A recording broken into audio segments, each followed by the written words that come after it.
فاتحہ۔ بسم اللہ الرحمن الرحیم، الحمد للہ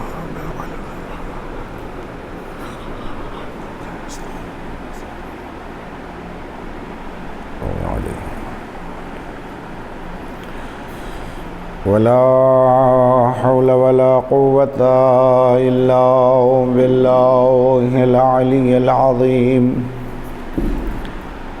حسبنا الله ونعم الوكيل ونعم المولى ونعم النصير أعوذ بالله من الشيطان اللعين الرجيم بسم اللہ الرحمن الرحیم الحمد للہ رب العالمین الصلاة والسلام علی اشرف الانبیاء والمرسلین محبوب رب المشرقین والمغربین جد الحسن والحسین مولانا ومقتدانا وهادينا ابي القاسم محمد وعلى اهل بيته الطيبين الطاهرين المعصومين المظلومين منتخبین المنتجبین اما بعد فقد قال رسول اللہ صلی اللہ علیہ وآلہ وسلم بسم اللہ الرحمن الرحیم ان الحسین مصباح الہدی وسفینۃ النجاة۔ حضرات گرامی قدر اور میرے ناظرین، حضرات میں نے مسلسل آپ حضرات کی خدمت میں اسی سرکار رسالت مآب خاتم المرسلین حضرت محمد مصطفیٰ صلی اللہ علیہ وآلہ وسلم کہ حدیث کو سرنامہ کلام قرار دیا ہے۔ صبح کی مجلس میں بھی اسی حدیث کے حوالے سے گفتگو ہے، اور شب میں جو ہمارا عشرہ آن لائن مسقط کے لیے ہو رہا ہے، اس میں بھی ہم نے اسی حدیث سرکار رسالت مآب کو اپنا عنوان قرار دیا ہے۔ اسی کے حوالے سے ہم آپ حضرات سے محض گفتگو ہیں، زیادہ طویل گفتگو نہیں رہتی، بہت ہی اختصاری حالت میں کچھ معروضات آپ حضرات کے گوش گزار کیے جا رہے ہیں۔ اللہ ہم سب کی اس عبادت کو اپنی بارگاہ میں شرف قبولیت عطا فرمائے، اور مسلسل یہ ذکر سرکار سید الشہداء اسی طریقے سے جاری و ساری رہے۔ مصیبتیں آتی رہیں گی، جاتی رہیں گی، نسلیں بدلتی رہیں گی، افکار بدلتے رہیں گے، یاد رکھیے گا، لیکن سلسلہ تذکرہ آل محمد علیہ السلام میں کوئی تغیر نہیں آئے گا۔ یہ رک نہیں سکتا، کوئی طاقت اسے روک نہیں سکتی، کیونکہ اللہ نے وعدہ کیا ہے کہ سب کچھ حسین نے میری بارگاہ میں قربان کر دیا۔ اب القدرت کا ریزہ یہ ہے کہ قیامت تک محمد اور آل محمد علیہ السلام کے نام کو باقی رکھے۔ آج ہر گھر میں عزاخانے بنے ہوئے ہیں، اگر مرکزی عزاخانوں میں عزاداری کا موقع نہیں مل رہا ہے تو شیعان حیدر کرار نے اپنے گھروں کو عزاخانہ بنا کر سرکار سید الشہداء کی والدہ ماجدہ جناب زہرا سلام اللہ علیہا کی خدمت میں پرسہ پیش کر رہے ہیں۔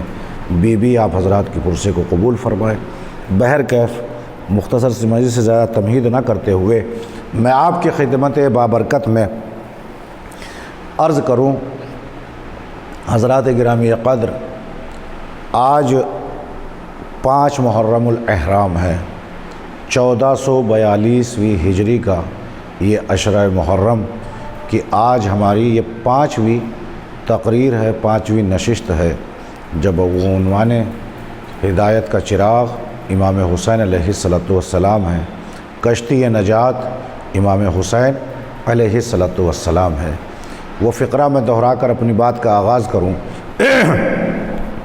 امام علیہ السلام فرماتے ہیں کہ جیسے اصحاب با وفا اللہ نے مجھے دیے، نہ میرے نانا کو ملے، نہ میرے بابا کو ملے، نہ میرے بھائی حسن کو ملے۔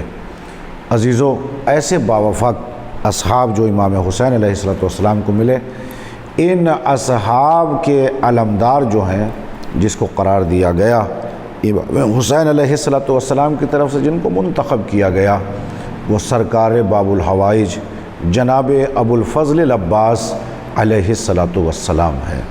میرے عزیزو، جناب عباس علیہ السلام کا بہت بڑا کردار ہے۔ یہ چند منٹوں کی مجلس میں غازی کے فضائل و مناقب کو نہیں سمیٹ سکتا، عشرے درکار ہیں، لیکن کچھ باتیں ہیں، کچھ معروضات ہیں کہ جو غازی کے حوالے سے میں آپ حضرات کے اذہان عالیہ تک پہنچانے کی کوشش کر رہا ہوں۔ اللہ کرے وہ باتیں آپ حضرات تک پہنچ جائیں اور میں بھی ثواب میں داخل ہو جاؤں۔ اہل نظر حضرات، جناب عباس علیہ السلام لشکر امام حسین علیہ السلام کے علمبردار ہیں، اور یہ خطاب اور یہ انتخاب خود بذات ہی امام حسین علیہ السلام نے کیا کہ عباس تم میرے لشکر کے علمبردار ہو۔ تو اب آپ محسوس کرتے ہیں کہ ایک معصوم امام کا انتخاب ہے، فرزند زہرا کا انتخاب ہے، کہ جیسا علمدار غازی ہے ایسا کوئی علمدار کسی لشکر کو نہ ملا ہے اور نہ مل سکتا ہے۔ آج دوسری قومیں اگر علمداری کی مثال دیتی ہیں تو کہتی ہیں کہ جیسا کمانڈر امام حسین علیہ السلام کو اصحاب کے ساتھ میں ملا ہے، لشکر حسینی کو ملا، ایسا علمدار کسی لشکر کو نہیں ملا، کہ چھوٹی سی فوج کہ جس میں 6 مہینے کا اصغر بھی ہے اور 80 سال کا ضعیف بھی ہے، اور اتنے سے لشکر کو لے کر صبح سے لے کے عصر عاشور تک مسلسل جنگ جاری و ساری رہی۔ اگر حسین کے لشکر کے 72 شہید ہوئے ہیں تو یاد رکھیے گا ہزارہا لشکر یزید کے واصل جہنم ہوئے ہیں۔ اس بات سے پتہ چلتا ہے کہ کتنی فراست اور کتنی ذہانت کے ساتھ مولا عباس نے ان اپنے ساتھیوں کو جنگ کے لیے مہیا کیا تھا۔ سلام ہو کربلا والے غازی کے اوپر کہ مولا آپ نے وہ کارنامہ انجام دیا میدان شجاعت میں کہ دنیا کے لیے مثال بنا ہوا ہے۔ بس ارباب کرم یہیں سے آپ ملحوظ خاطر رکھیں۔ روایت تو میں ملتا ہے کہ اکثر لوگ یہ کہتے ہیں کہ جناب عباس علیہ السلام میدان شجاعت میں ہیں، علمداری میں ہیں، فصاحت و بلاغت میں ہیں، لیکن عباس علیہ السلام کا کوئی علمی کارنامہ نہیں ہے۔ مثال کے طور پر کہ جس طریقے سے علمی کارناموں میں مولا متقیان کی نہج البلاغہ ہے، امام سجاد کا صحیفہ سجادیہ ہے، اور امام رضا کا مکتوب نامہ ہے، تو اس طریقے سے کارنامے سرکار باب الحوائج علیہ السلام کے نہیں ہے۔ یہ ایک عالم دین ہیں جو نجف کے پڑھے ہوئے ہیں، انہوں نے ان کے متعلق یہ روایت میں پڑھ رہا تھا جو میں گوش گزار کرنا چاہتا ہوں آپ حضرات کی خدمت میں۔ جب یہ تمام چیزیں اور تصورات ذہن میں آئے تو آنے کے بعد یہ عالم دین رات کو جب بستر پر سوئے تو کہتے ہیں کہ رات کو باب الحوائج میرے خواب میں آئے، اور آنے کے بعد کہتے ہیں کہ اے سید، اے عالم دین، میں تجھ سے ایک مطالبہ، ایک سوال کرنا چاہتا ہوں، تم مجھے اس کا جواب دو۔ تم کہتے ہو کہ میں شجاع ہوں، بہادر ہوں، دلیر ہوں، لیکن میرے پاس علمی کارنامہ نہیں ہے۔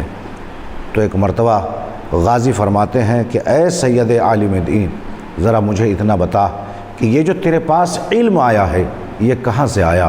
تو سید عالم دین فرماتے ہیں کہ یہ علم باب مدینۃ العلم علی ابن ابی طالب علیہ الصلوۃ والسلام کا دیا ہوا علم ہے، ہم نے ان کی بارگاہ سے حاصل کیا ہے، باب علم کھلا ہوا ہے۔ تو غازی فرماتے ہیں کہ تم کیا امیر المومنین کے زمانے میں تھے؟ کیا تم علی ابن ابی طالب کے زمانے میں تھے؟ تو روایت کے فقرے یہ کہتے ہیں کہ یہ عالم دین فرماتے ہیں کہ میں زمانہ امیر المومنین میں نہیں تھا، لیکن وسیلوں کے ذریعے، واسطوں کے ذریعے یہ علم ہم تک پہنچا ہے، علماء کے ذریعے سے، علماء نے وہاں سے لیا، اور ہوتے ہوتے یہ علم امیر المومنین علی ابن ابی طالب علیہ الصلوۃ والسلام ہم تک آ پہنچا۔ جس فقرے کی طرف میں توجہ دلانا چاہتا ہوں اور آپ حضرات کو لے جانا چاہتا ہوں، ذرا سا ملحوظ خاطر رہے اس منزل کے اوپر۔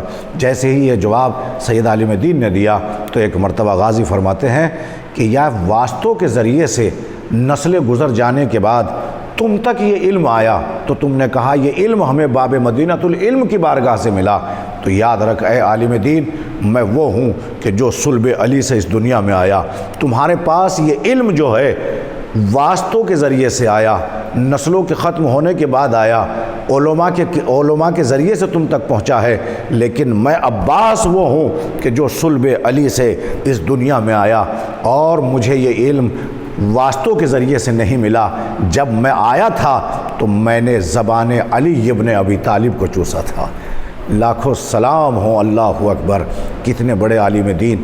اب اس چیز کے لیے زبان کا چوسنا، سرکار رسالت مآب فرماتے ہیں، سرکار رسالت مآب کی نبوت یعنی آخری نبی 1,24,000 پیغمبروں کے 1,24,000 پیغمبروں کے سردار ہیں سرکار رسالت مآب۔ جب خانہ کعبہ سے امیر المومنین کو لیا تو سب سے پہلے رسالت کی زبان کو امامت نے چوسا، یعنی گویا کہ نبوت کا علم علی کے پاس تھا اور علی کا علم عباس کے پاس ہے۔ میں یہ جملہ کہے بغیر اس منزل پہ نہیں رک سکتا۔ عباس جب بولیں گے تو کبھی محمد بن کے بولیں گے، کبھی علی بن کے بولیں گے، کیونکہ یہ علم نبوت علی تک پہنچا اور علی سے ہوتا ہوا حضرت ابو الفضل العباس علیہ الصلوۃ والسلام تک پہنچا۔ یہ غازی نہ میدان علم میں کم ہے، اور علم کے لیے دو شرطوں، علمدار کے لیے دو شرطوں کا ہونا ضروری ہے کہ وہ صاحب علم بھی ہو اور شجاع بھی ہو، بہادر بھی ہو۔ جب تک شجاعت نہ ہو اور علم نہ ہو وہ علمدار نہیں بن سکتا۔ یہ قرآن کا بھی فیصلہ ہے، لیکن میں کیا کروں، تمام چیزیں اس منزل پہ میں بیان نہیں کر پاؤں گا۔ اگر ہو سکا تو انشاءاللہ اس کے کچھ حصے میں شب کی مجلس میں آپ حضرات کے گوش گزار کروں گا۔ لہٰذا اب یہیں سے آپ محسوس کر لیجئے گا کہ آپ کے اور میرے 10ویں امام علی النقی علیہ الصلوۃ والسلام کی بارگاہ میں ایک شخص آتا ہے۔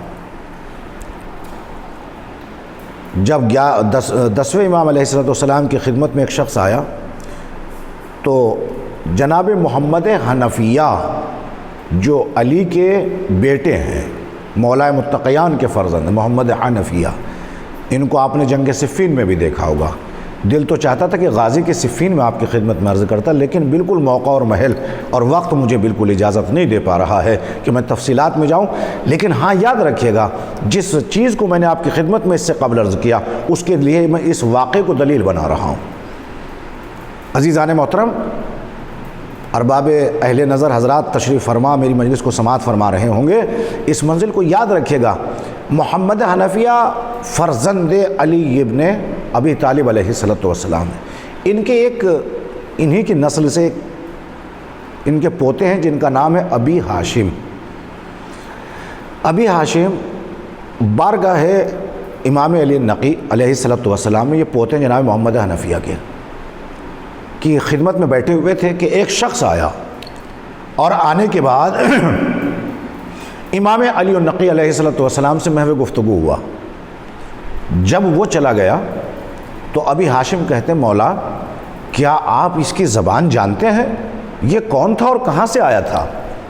تو امام علی النقی علیہ الصلوۃ والسلام فرماتے ہیں کہ یہ ہندی تھا، یہ ہندی میں گفتگو کر رہا تھا۔ اللہ اکبر، مولا کیا آپ ہندی جانتے ہیں؟ اس زمانے میں 70 زبانیں بولی جاتی تھیں۔ اس کیفیت کو مد نظر رکھتے ہوئے امام علی نقی فرماتے ہیں کہ میں دنیا کی ہر زبان سے واقف ہوں۔ کہا مولا کیا میں یہ زبان سیکھ سکتا ہوں؟ کہا اس میں کوئی مشکل نہیں ہے، تم ہر زبان سیکھ سکتے ہو۔ کہا مولا وہ کیسے سیکھی جائیں گی؟ کیسے میں ان زبانوں سے معروف ہوں گا؟ کیسے میں ان زبانوں کو سیکھ پاؤں گا؟ اتنا کہنا تھا کہ ایک مرتبہ امام علی النقی علیہ السلام نے اشارہ کیا کہ ذرا ایک کنکر اٹھا کر لاؤ۔ کنکر کو اٹھا کر لائے۔ امام علیہ السلام نے اپنا لعاب دہن اس کنکر پر لگایا اور کنکر پہ لگا کے کہا ابی ہاشم ذرا اس کنکر کو اپنی زبان پر رکھ لو۔ وہ ابی ہاشم نے زبان پر رکھا، گویا کہ یہ 70 زبانوں کا مالک بن گیا۔ تو اب میں اس منزل پہ کہہ سکتا ہوں کہ جب ایک کنکر پر ایک معصوم کا لعاب دہن لگا دیا جائے اور اس کو ابی ہاشم اپنی زبان پر رکھ لے تو وہ 70 زبانوں کا مالک بن جاتا ہے، 70 زبانوں کا علم سے واقف ہو جاتا ہے، 70 زبانیں وہ بول سکتا ہے فصاحت و بلاغت کے ساتھ میں۔ تو جس عباس نے اپنے بابا کی زبان چوسی ہو تو اس غازی کے علم کی انتہا کیا ہوگی؟ لاکھوں سلام ہو میرے عزیزو۔ اس واقعے کو میں نے غازی عباس حضرت ابو الفضل عباس علیہ السلام کے لیے دلیل بنایا کہ جس نے بذات ہی خود مولا کی زبان چوسی ہو، جس علی نے رسول کی زبان چوسی ہو۔ کہا پھر ہر امام اپنے زمانے میں گفتگو کر رہا تھا، لیکن عباس اپنے زمانے میں بولے کیوں نہیں؟ وجہ کیا ہے؟ جواب حضرت ابو الفضل عباس سنیں۔ واقعی جب میں روایت پڑھ رہا تھا تو میری کیفیت عجیب تھی، میری حالت عجیب تھی، اور جب آپ سنیں گے تو آپ بھی محسوس کریں گے۔ میرے عزیزو غازی فرماتے ہیں کہ جب بڑا بولتا ہے تو چھوٹے ہمیشہ خاموش رہتے ہیں۔ اللہ اکبر، کہنا کیا چاہتے ہیں؟ جب تک رسول بول رہے تھے میرا بابا علی خاموش تھا، جب میرے بابا علی بول رہے تھے میرے بھائی حسن خاموش تھے، جب بھائی حسن بول رہے تھے تو میرا آقا حسین خاموش تھا، اور میرا وہ زمانہ ہے کہ میری داہنی طرف حسن تھے، میری بائیں طرف حسین تھے۔ میں تعظیم میں معصومین میں اتنا خاموش تھا کہ میں گفتگو نہیں کر رہا تھا تاکہ لوگوں کو پتہ چل جائے کہ بڑوں کی تعظیم کسے کہتے ہیں۔ اگر وفا کا شعار ملا، بڑوں کی تعظیم کا طریقہ ملا، تو یہ غازی ابو الفضل عباس علیہ السلام کی بہترین فضیلتوں میں سے ایک فضیلت ہے۔ کوئی ذرا سا محسوس کرے۔ میرے عزیزو، میں آپ کی خدمت میں اسی طریقے سے باتیں کر رہا ہوں، اور غازی کی میں کس کس منزل کو، کس کس واقعات کو دہراؤں، ایک فقرہ اور یہیں سے میں ربط مصائب کی طرف رجوع ہو جاؤں گا۔ عزیزو، مانگو تو صحیح، باب الحوائج کے کتنے القابات ہیں۔ باب المراد ہے میرا غازی، باب الحوائج ہے میرا مولا۔ کیوں ان کو یہ لقب دیے گئے؟ تو علماء کرام فرماتے ہیں کہ غازی کی حسرتیں پوری نہیں ہوئی تھی۔ پہلی حسرت تھی کہ میں اپنی جان کو تلوار چلا کر بارگاہ حسین میں پیش کر دوں، لیکن تلوار چلانے کی اجازت نہیں ملی۔ دوسری حسرت میرے غازی کی یہ تھی کہ غازی چاہتے تھے کہ میں پیاسے بچوں تک پانی پلا دوں، اللہ پہنچا دوں، لیکن نہ پانی پہنچا سکے، نہ تلوار چلانے کا موقع ملا۔ تو قدرت کی طرف سے غازی کے علم کے پھرارے کے نیچے جو آ جائے، کہا وہ خالی ہاتھ نہیں جا سکتا، اس کی مرادیں پوری ہوں گی، اس کی حاجتیں پوری ہوں گی۔ لاکھوں سلام ہوں ام البنین کے اس لخت جگر کے اوپر۔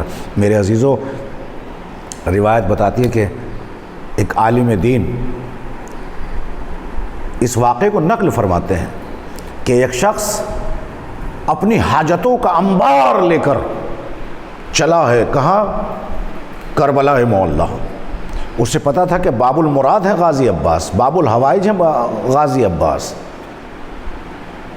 جب وہ حاجتوں کا انبار لے کے چلا تو حالانکہ طریقہ یہ ہے کہ اکثر لوگ اس میں غلط فہمی میں مبتلا ہو جاتے ہیں کہ جب ہم زیارت امام کے لیے جائیں تو زیارت امام کے لیے جب کربلا جائیں تو انسان یہ تمنا کر کے جائے کہ میں زیارت مظلوم کربلا کے لیے بڑھ رہا ہوں، زیارت شہداء کے لیے پڑھ رہا ہوں، کہ جہاں انبیاء طواف قبر امام حسین علیہ السلام کرتے، اذن دخول لیا جائے، امام کی زیارت کی جائے۔ میرے عزیزو، روایت کے فقرے یہ کہتے ہیں کہ یہ شخص بارگاہ حضرت ابوالفضل عباس علیہ السلام پر پہنچا، اور پہنچنے کے بعد کیونکہ دیکھیے بالکل وقت میرے پاس نہیں ہے، بہت ہی مختصر سا وقت ہے، میں اس واقعے کو پورے کو مکمل نہیں کر پا رہا ہوں۔ آپ اتنا سمجھ لیجئے کہ مانگو گے انسان طلب عباس سے کرے گا، عطا حسین ابن علی کریں گے۔ حسین سے سوال کرو تو بارگاہ ابوالفضل سے ملے گا، بارگاہ ابوالفضل میں سوال کرو تو حسین عطا کریں گے۔ میرے عزیزو، اسی لیے امام علیہ السلام فرماتے ہیں کہ عباس میرے لشکر کا علمدار ہے۔ بیویوں کے پردے کی ڈھارس کو عباس کہا جاتا ہے۔ اب میں زیادہ تو نہیں عرض کر پا رہا ہوں، میں آپ کی خدمت میں بس اتنا عرض کروں، میری تمام چیزیں حسرتیں غازی کے فضائل کے دل میں رہ گئی، جو میں تمام چیزوں کو سوچ کر آیا تھا۔ وقت کی تنگی میرے سامنے ملحق ہے، لہٰذا مختصر عرض کرتے ہوئے اتنا عرض کروں کہ عباس کو بیویوں نے کہاں کہاں یاد نہیں کیا ہے۔ اللہ اکبر، بس یہیں سے ربط مصائب ہیں۔ عزاداران امام جب سجاد کے بستر جل رہا تھا تو سجاد نے عباس کو پکارا۔ جب سکینہ کے دامن میں آگ لگ رہی تھی تو سکینہ نے فرات کا رخ کر کے کہا، ہائے میرا چچا عباس۔ ارے کہاں کہاں نہیں غازی کو پکارا گیا۔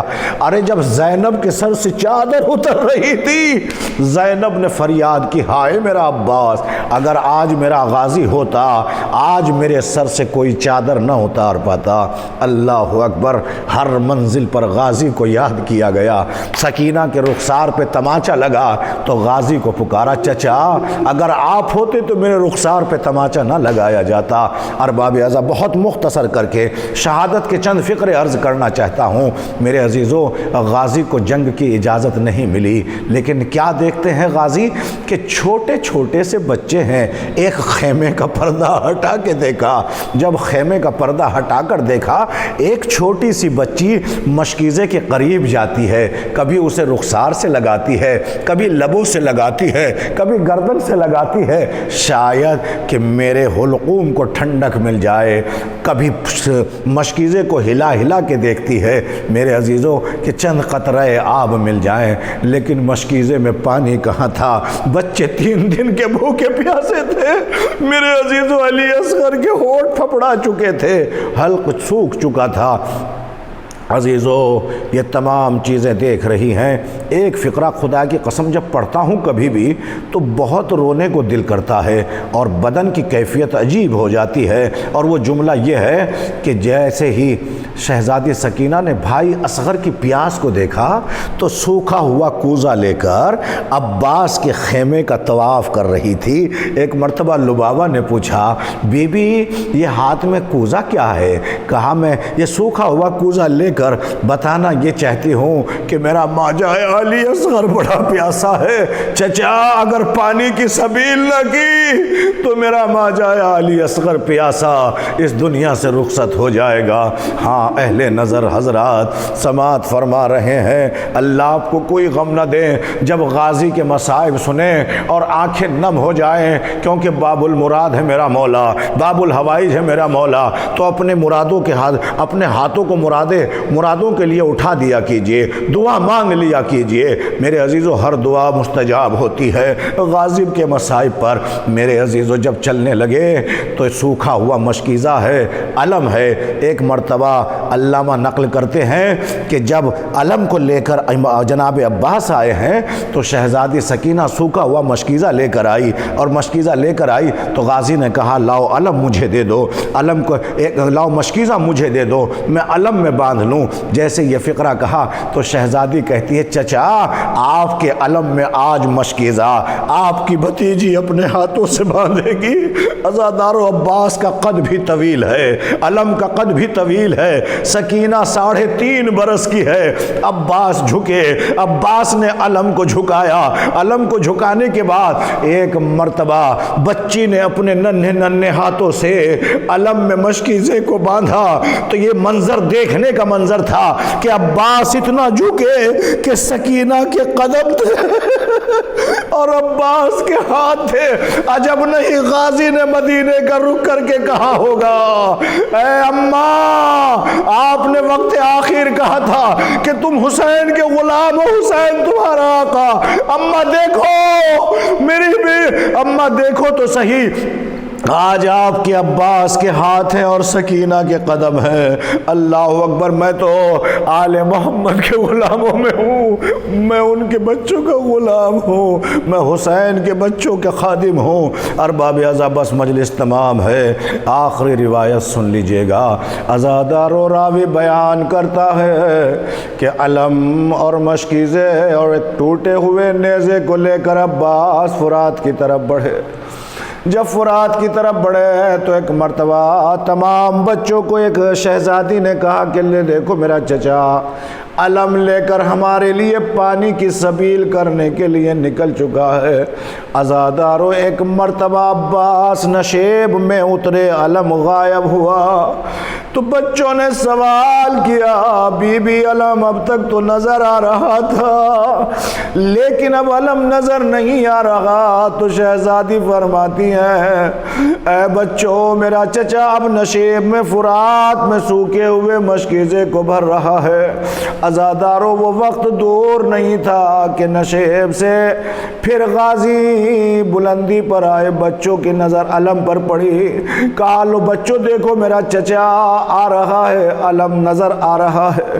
عزادارو، جیسی یہ فقرہ کہا اس کے بعد ایک مرتبہ غازی خیمگاہ کی طرف چلنے لگے۔ ایک ملعون نے حکم دیا کہ یہ پانی خیمہ حسینی میں نہ پہنچ جائے۔ عزادارو، ایک ملعون نے چھپ کر غازی کے دائنے بازو پر حملہ کیا۔ عزادارو، علم ڈگمگانے لگا، کبھی دائیں طرف جاتا ہے کبھی بائیں طرف جاتا ہے۔ عزادارو، علم کو سینے سے لگایا اور مشکیزے کو دانتوں میں سنبھالا۔ ام البنین کا لال خیموں کی طرف بڑھ رہا تھا۔ یہ جملہ پڑھتے ہوئے خدا نہ کرے میرے عزیزو آپ کے دلوں پر کیا گزرے گی۔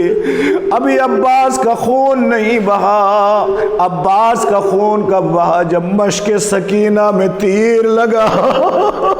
عباس نے اپنے گھوڑے کو پھر پلٹا دیا۔ اب میں خیموں میں جاؤں گا تو سکینہ کو کیا جواب دوں گا؟ ہائے میرا مولا، ہائے میرا غازی۔ بس سن سکتے ہیں تو سن لے میرے عزیزو۔ ایک ملعون نے قریب سے آ کر عباس غازی کے آنکھ پر تیر مارا۔ اللہ اکبر! تیر کب لگا سن سکتے ہیں آپ اس جملے کو؟ تیر کب لگا؟ تیر اس وقت لگا ارے جب میرے غازی کے بازو قلم ہو گئے تھے۔ کیا پڑھ رہے کیا سن رہے ہیں ارباب اعضاء؟ کب تیر لگا؟ تیر اس وقت لگا جب عباس کے بازو قلم ہو چکے تھے۔ عزادارو، آنکھ میں اگر چھوٹی سی خش و خاشاک گر جائے تو بے ساختہ انسان کا ہاتھ آنکھ پر جاتا ہے۔ جس کے بازو قلم ہو چکے ہو اس نے اپنی آنکھوں سے کیسے تیر نکالا ہوگا؟ ہار باب اعضاء راوی بیان کرتا ہے کہ جیسے ہی تیر نکالنے کے لیے غازی نے سر کو جھکایا اور پیروں کو اٹھایا، درمیان میں تیر دبا کر نکالنا چاہتے تھے، ایک ملعون پیچھے سے آیا، میرے غازی کے سر پر ایسا گرز مارا، ام البنین کا لال گھوڑے پر سنبھل نہ سکا۔ ارے ادھر گھوڑے سے زمین پر غازی آئے، ادھر فرزند زہرا کی کمر ٹوٹ گئی۔ ہائے میرا عباس، ہائے میرا عباس۔ بہت مختصر کر دیا میں نے، شہادت عباس کو بہت طویل شہادت تھی ارباب اعضاء، اور میں اس منزل کو اس طریقے سے کروں کہ امام عباس کے سرحانے پہنچے فرات پر۔ ایک مرتبہ غازی کا سر اٹھا کر زانو پہ رکھتے ہیں، غازی نے سر کو نیچے رکھا، پھر حسین نے زانو پہ رکھا، پھر غازی نے سر اٹھایا اور اٹھا کے امام نے سوال کیا، عباس سر کیوں اٹھا رہے ہو؟ کہا مجھ غلام کا سر ہے، آقا کا زانو۔ اجرکم علی اللہ، اللہ آپ کو کوئی غم نہ دے سوائے غم حسین کے۔ عزادارو حسین نے بھائی کی آنکھ سے خون صاف کیا، اور صاف کرنے کے بعد کہا عباس کوئی وصیت؟ کہا آقا میرے لاشے کو خیموں میں نہ لے جانا، اگر سکینہ نے پانی کا سوال کر لیا تو میں بی بی کو کیا جواب دوں گا؟ عباس اتنے بزرگ ہو گئے، وہ 32 سال کا سن ہے، لیکن کبھی زندگی میں مجھے بھائی کہہ کر نہیں پکارا، آخری مرتبہ مجھے بھائی کہہ دو۔ عباس جواب دیتے آقا جب میں مدینے سے چلا تھا تو میرا ایک ہاتھ قبر رسول پر تھا، ایک ہاتھ ام البنین کے سر پر تھا، امام ماں نے وعدہ لیا تھا عباس جب تک تیرے بدن سے تیری روح وابستہ ہے حسین تیرا آقا ہے اور تو حسین کا غلام ہے۔ کہا آقا میں کیسے آپ کو کروں؟ بس جیسے یہ فقرہ کہا سن سکتے ہیں تو سن لیجئے، اگر سینے میں دل ہے اور دل میں درد ہے تو محسوس فرمائیے گا۔ بھائی اتنا کہنا تھا کہ پہلو سے ایک بی بی کے رونے کی آواز آئی، عباس آج تو ام البنین کا لال نہیں ہے، آج تو مجھ فاطمہ کا بیٹا ہے۔ ارے حسین کہہ رہے ہیں حسین کو بھائی کہہ کے پکارو۔ 3 مرتبہ بھائی کہا، بدن سے روح پرواز کر گئی۔ عزادارو وہ جو علم تھا جس پہ لکھا ہوا تھا نصر من اللہ فتح قریب، حسین نے اس کو مٹایا، اس کے اوپر لکھا انا للہ و انا الیہ راجعون۔ اور اس علم کو لے کے چلنے کے بعد ایک مرتبہ شہزادی سکینہ نے پوچھا بابا علم تو آیا، علمدار کہاں ہے؟ کہا سکینہ علم آ گیا، اب تیرا چچا نہ آئے گا۔ کہا بابا کیا ہوا؟ کہا تیرے چچا کے بازو قلم ہو گئے، عباس نہر فرات پر آرام کر رہا ہے۔ ارے جب زینب نے دیکھا تو زینب کے دل پر کیا گزری ہوگی؟ عجب نہیں بی بی نے کہا ہوگا اے بیویوں میں نے تمہارے پردے کی ذمہ داری لی تھی، تمہاری چادر کی ذمہ داری لی تھی، ارے میرا عباس بازو کے بازو قلم ہو چکے، میں اپنے وعدے کو واپس لیتی ہوں۔ واہ عباسا، واہ حسینہ، واہ مظلومہ، علی لعنت اللہ علیہ۔